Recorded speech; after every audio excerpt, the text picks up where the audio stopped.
Hey everyone, welcome to today's episode. I must say, the teacher here is quite the drama queen. Put down your snacks, we're about to dive into it. She thought Jenny would play it cool, but Jenny just scampered off like a little monkey, heading straight for David's wellness retreat. At the auction, David stood behind Jenny, giving her support as she boldly shouted her bids, clearly knowing how to win over the little girl's hearts. $120, such a bargain. ID buy the whole furniture set. $140, thanks. $160, check out this swanky daycare. $180, thanks. $200. Under those harsh stares, Jenny raised her hand like a schoolgirl, enjoying herself and chatting with the auctioneer. She boldly shouted her name, thinking, how could anyone possibly refuse me? David seemed to have a magical aura. The closer he got, the clearer her dreams appeared. Off to Dana's for spring cleaning. Jenny spotted that pricey violin right away, just collecting dust. Hearing Jenny's dream of going to Oxford, she suggested a weekend trip there, but Jenny thought, my dad would totally flip. David was confident she'd convince her dad, but Jenny was feeling hopeless, having only been goofing off with David lately while her grades plummeted. Dad pointed a finger at Jenny, yelling that she'd never make it to Oxford this way, listing all the investments they'd made in her. Language lessons, cello classes, sky-high tuition fees, so much invested, yet no return. Jenny watched quietly, realizing the truth. Her dad's idea of raising her was really about selling her off to rich. Her parents bickered endlessly about her expenses, like it was a full-time job for them. She was doing well in school, thinking she deserved a better, brighter life.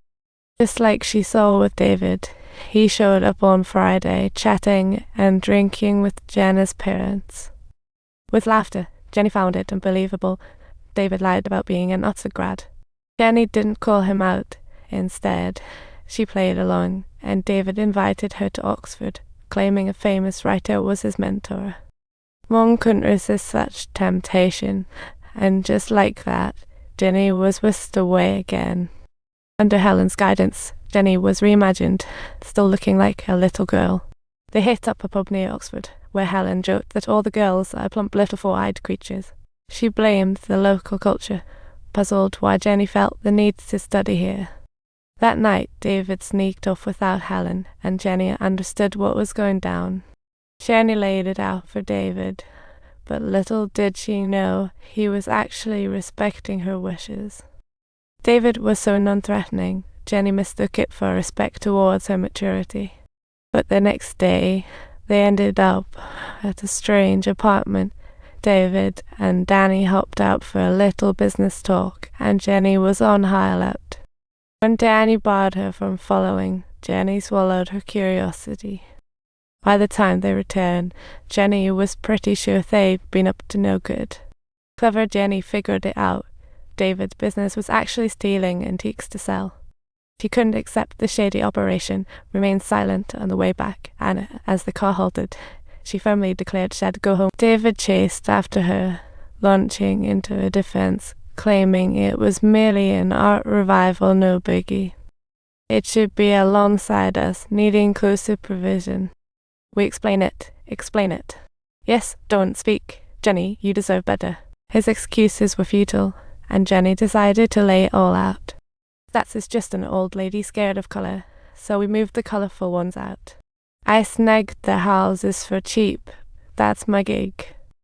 Now you see, if you're not satisfied, I totally understand. You can just go back there and do your homework. But those weekends don't come for free. Enjoying life at restaurants and concerts doesn't grow on trees. After this spiel, Jenny was totally at a loss for words. Jenny recalled how her dad had lost it over money before. David had a point, cash doesn't fall from the sky. Their money-making ways were shady, but she was enjoying all the perks. Ultimately, with David's persuasion, Jenny realized her dreams needed financial backing. She felt she had no one to blame, and finally, under David's charm, they reconciled.